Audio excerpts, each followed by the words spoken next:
O SISDAD é o Sistema Nacional de Política Pública sobre Drogas, que, segundo a sua estrutura, tem a finalidade de articular, integrar, organizar e coordenar as atividades relacionadas com 1. A prevenção do uso indevido, a atenção e a reinserção social de usuários e dependentes de drogas.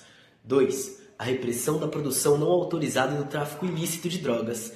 A partir da Lei nº 13.840 de 2019, ficou definido que comporá esse sistema o conjunto ordenado de princípios, regras, critérios e recursos materiais e humanos relacionados com as políticas, projetos e ação na questão das drogas, além de também promover a interação com o SUS, saúde, e com o SUAS, assistência social. Bem-vindos a mais um vídeo, eu sou Marcos Morcego, condutor dessa viagem. Neste episódio a gente mantém a referência principal do livro Lei de Drogas, interpretada na perspectiva da liberdade, de Cristiano Ávila Marona, pela editora Contracorrente. Além de curtir, comentar, compartilhar, segue a gente, ativa as notificações para não perder nada.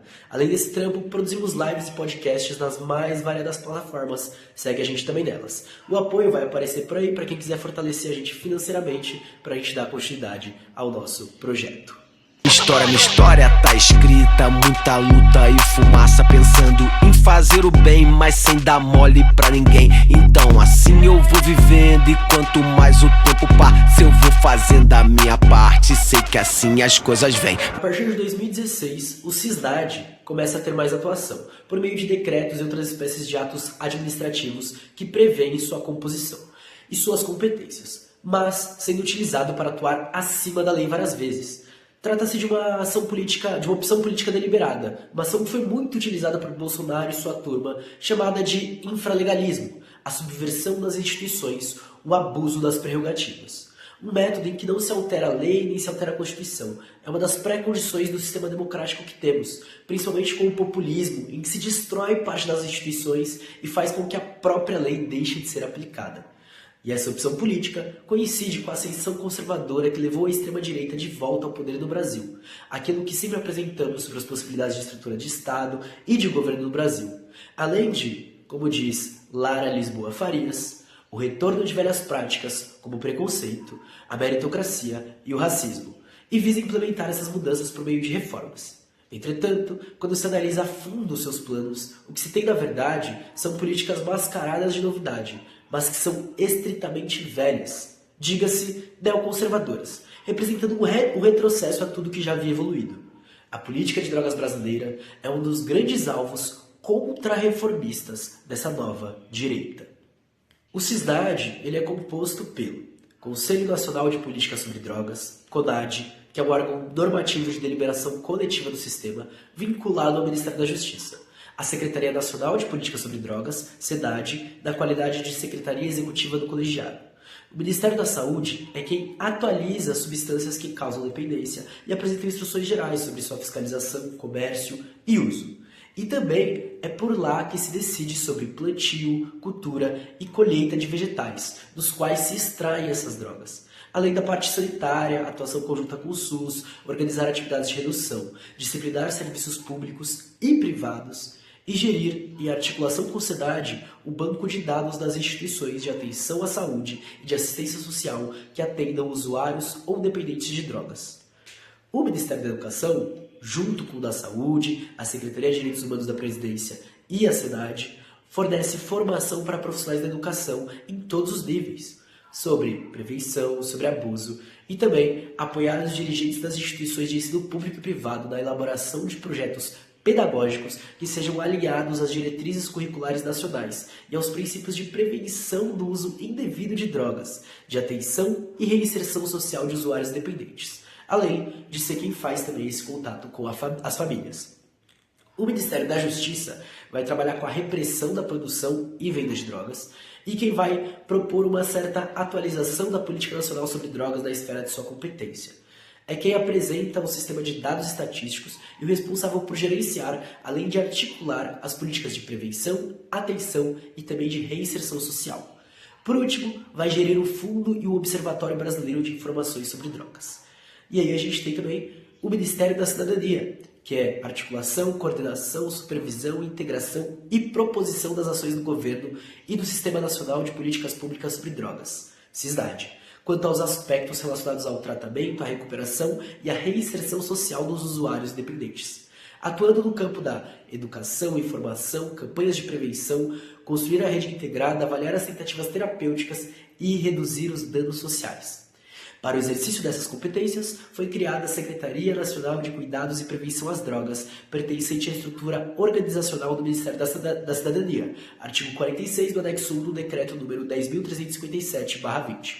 Já o Conselho Nacional de Política sobre Drogas, o CONAD, é responsável por a. aprovar o Plano Nacional de Política sobre Drogas, b. reformular e acompanhar a execução, além de algumas outras coisas. Desse plano, além de deliberar de diversas formas sobre iniciativas do governo federal que visem cumprir os objetivos da Política Nacional sobre Drogas, basicamente cumpre um papel importante de fiscalização de diversas coisas, como o cumprimento pelo Sistema Nacional de Políticas Públicas sobre Drogas, e poder intervir, principalmente no nível federal, através de resoluções, proposições, recomendações e moções. A Constituição de 1988 trouxe, sob a perspectiva da restauração do Estado Democrático de Direito no Brasil, preceitos estruturantes como a participação social e a valorização de mecanismos de exercício direto da vontade popular. A própria Comissão de Direitos Humanos da OAB São Paulo conecta a criação de conselhos de direitos, como o CONAD, que cumprem hoje o papel essencial de facilitar e incrementar a fiscalização da administração pela sociedade civil. Na época, o presidente da República, Jair Bolsonaro, disse o seguinte em certa entrevista: como regra, a gente não pode ter conselho que não decide nada, dada a quantidade de pessoas envolvidas, a decisão é quase impossível de ser tomada. Então, nós queremos enxugar os conselhos, extinguir a grande maioria deles, para que o governo possa funcionar. Portanto, de um lado, se apresenta um enorme desconhecimento sobre a função dos conselhos. De outro, vale lembrar que a Lei de Drogas, Lei número 11.343/06, dispõe em seu artigo 4º, 5, como um dos seus princípios, a promoção da responsabilidade compartilhada entre Estado e sociedade, reconhecendo a importância da participação social nas atividades do Sistema Nacional de Políticas sobre Drogas. Com isso, o diálogo foi barrado. A democracia, em todas as suas limitações do governo burguês, acaba sendo impedida pela falta de participação. Com isso, fica mais fácil aprovar o financiamento de comunidades terapêuticas, o aumento de internações forçadas e, para fechar o combo, facilita a censura de pesquisas, como as realizadas pela Fiocruz, que poderiam negar a existência de uma epidemia de crack e que definitivamente não existe.